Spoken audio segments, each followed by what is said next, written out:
All right. Guys, what's going on? Today we are talking about doing it right. And what I mean when I say this is we're talking about doing it right instead of doing it cheap. And that's a very, very important distinction because don't get me wrong, I understand money is obviously a concern. Money is a factor in, things that you're able to do and all of that kind of stuff. But we're going to talk about a little bit of a mindset reframe around finances and around how you can make better progress in your career. So, guys, as you tune in, let me know how your day's going. Let me know how the week of training's going. If you've got questions, we're going to stick around for a quick minute at the end of the podcast. And, guys, if you have never tuned into the podcast before, I see a bunch of people logging in already. Check out the Elite Development Podcast on all major platforms that you can find, Apple, Spotify, wherever it is, you will find me, the Elite Development Podcast. Now, we're going to get straight into the show. So we're going to go in 3, 2, 1. Welcome, everybody, to another episode of the Elite Development Podcast, the number one show for athletes looking to gain an edge on their opponents and build their dream careers in sport. I am your host, Kenny Dusseault, and today we're talking about doing it cheap versus doing it right. Now, what I mean when I say this is, I had a conversation with an athlete the other day that told me, I really need strength and conditioning and I really need help with this, but I'm just shopping around right now to try to find the cheapest program. And listen, right off the hop, I'm going to start this by saying, I understand, if you're in a position where, money's tight or whatever, you're looking for something cheap. You're looking for something that you can afford. That makes sense. But I want to talk about a little bit of a reframe. If your goal is to find the cheapest thing, you're going to set yourself up for failure. And the reason that you're going to set yourself up for failure if your goal is just find the cheapest, is because plain and simple, you're not going to be looking at quality. You're looking at one factor. You're looking at the price. Now, I understand why the price needs to be in the equation. Like if you're not in a position to afford anything more, you need to go with what you can afford, right? But what you need to start thinking is you need to start thinking like the person that you're trying to become. So if you're a young athlete on the come up right now and you want to be a world champion one day, you need to think like that world champion that you're trying to become. You're trying to think like that world champion that you're trying to become. And the reason that you need to think like that world champion that you're trying to become is because they didn't wake up one day a world champion athlete. They woke up every single day and worked relentlessly towards achieving that goal. They worked on themselves. They worked on their craft. They worked on their conditioning. They worked on all of those things towards achieving that goal. So if you put yourself in a position where you are trying to do as much going towards that goal as possible, think, what would that world champion version of you look for? The cheapest strength and conditioning program you could find, or the best one that is going to help you the most possible towards achieving your goal. Now, as I say that, I know there are going to be people that are listening to this that say, yeah, but money's tight, so I can't afford anything more, so I need to look at the cheapest option. And yeah, right now, maybe that's the case, right? Maybe your only goal right now is I need the cheapest thing that I can find because I can't afford anything more. But instead of continuing to think that way, I want to challenge you with a little bit of a mindset shift. Instead of continuing to think, how do I find the cheapest thing? How do I find the cheapest option? What is going to cost me less money? Start thinking of how can I put myself in a position to afford the one that I believe is going to be better for me? Because that was one thing I left out about this conversation was, as this athlete told me that he was searching around for the cheapest option, he also told me that he thought my program was the better one. Right? He said, I think yours is going to be the best one. Yours is going to be the best option that can help me the most, but I'm just searching around to see if I can find something cheaper. And guys, that mindset in itself is flawed. And the reason that mindset in itself is flawed is because basically what you're saying is, I want to achieve a very high level in my sport. I want to be one of the best, but I don't want to invest more than other people to get there. I don't want to invest what is required of me to achieve that goal. I just want to do it cheap, right? And the reason that that's a flawed mindset is because, plain and simple, if you are just looking for the cheapest strength and conditioning coach out there. You're like, who's willing to make me a workout and not charge me any money?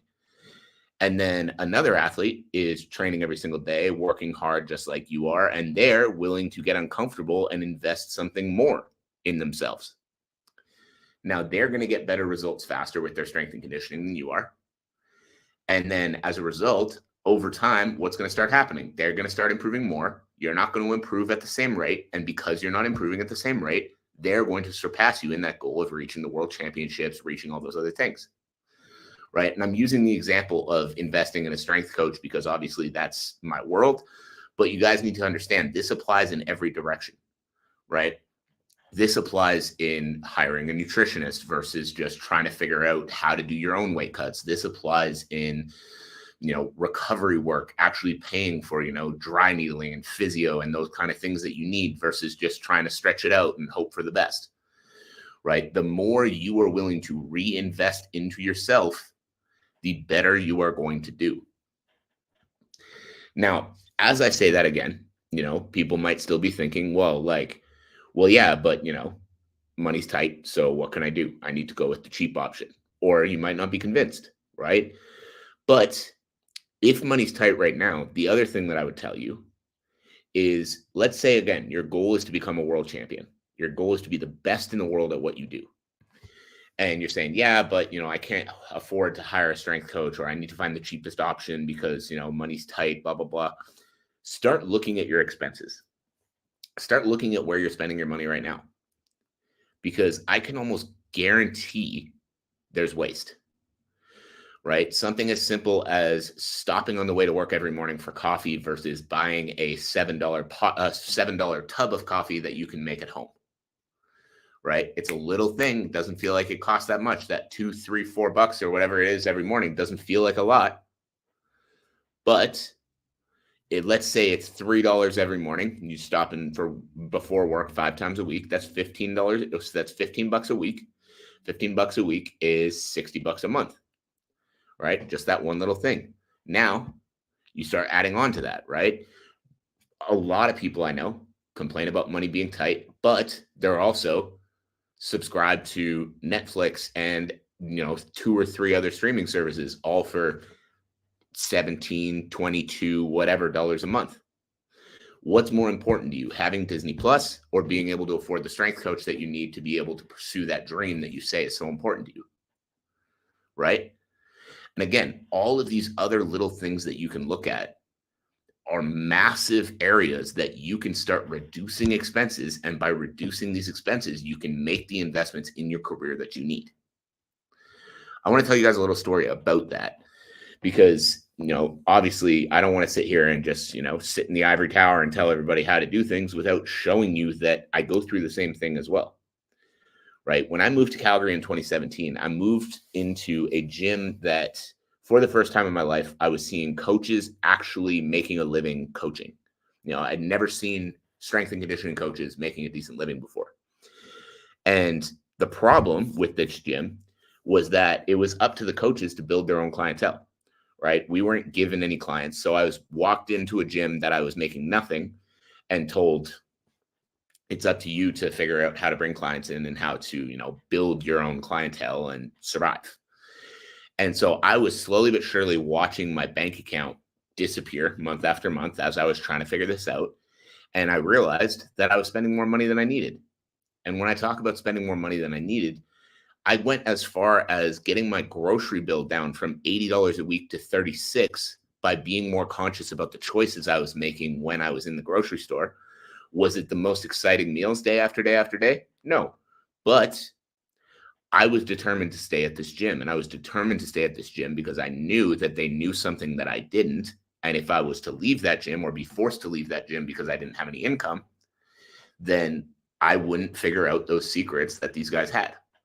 So I got my grocery bill down from $80 a week to $36 so that I could save that extra $50-ish a week so that I could pay my rent. The place I lived in didn't have heat, and I was living in a basement in the winter, but it was $500 a month, all inclusive, and it was a 5-minute drive from the gym. So again, a lot of people, want to live in the nicer apartment. They want to live, here, or they want to own this car or whatever it might be. But while doing that, you're paying $2,000 a month instead of $1,400, whatever that difference might be, right? Depending on where you live and the prices and everything that are going on right now, or you have your own place versus renting a room in someone else's place. Because in your head, oh, well, it's not fancy. I'm just getting my own place. But you might not be in a position where you're ready to have your own place yet, right? That might be one of those expenses that it's like, okay, let's say it's going to be an extra $600, $800 a month to have your own place versus renting a room. Now that extra $600, $800 a month could be paying for your nutritionist, paying for your strength coach, paying for those supplements that you say you need that you can't afford, all of these different things, right? So the main point of this, guys, we're not going to be going super long, but the main point that I want to get across here and what I really want you guys to understand from this podcast is when it comes to an athletic career, there are thousands upon thousands upon thousands of athletes that want the same things that you do. And your work ethic, the fact that you show up to the gym every day and work hard, is not enough to separate you from them. It's just not. No matter how hard you work, no matter how many hours you're there, no matter how often you show up when you don't want to, that is the base. That is the base level 0001. That doesn't separate you from anyone. That welcomes you to the game. The way that you separate yourself is right in the title of this podcast, doing it right. And when I talk about doing it right, I mean making the investments that other people aren't willing to make. Getting uncomfortable, renting the room versus renting the apartment. Cutting down on the morning coffees on the way to work. Cutting down on the subscriptions to 4 different streaming services. Picking up that extra shift on the weekend for 4 hours to bring in a little bit of extra cash.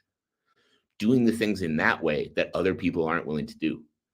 Because plain and simple, if you want to make a living off of being a professional athlete, what you're saying is you want to live a 0.001% lifestyle.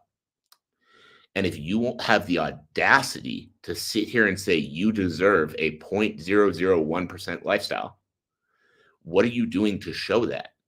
What are you doing to prove that? Are you willing to live in an apartment in the basement in Canada without heat in the winter for 8 months in order to pay your rent, in order to save money so that you can stay at that gym, so that you can afford the coaching you need and all of those things? Or is that too much, right? Are you willing to cut down your grocery bill and not buy those little extra things that you like because you know that that's money that should be going back into your career? Are you willing to make the sacrifices? Are you willing to make the investments? It's not about your work ethic. That's obviously important, but that doesn't separate you. It's not about your work ethic. It's not about how hard you work. It's about being willing to go above and beyond, being willing to get uncomfortable, being willing to do those things outside of the sport, work on your mindset outside of the sport. That's going to separate you from the others and allow you to actually live that dream. So guys, that's it. That's all. I appreciate you all so much for tuning in. I hope you have a fantastic rest of your day, and I will catch you on the next episode.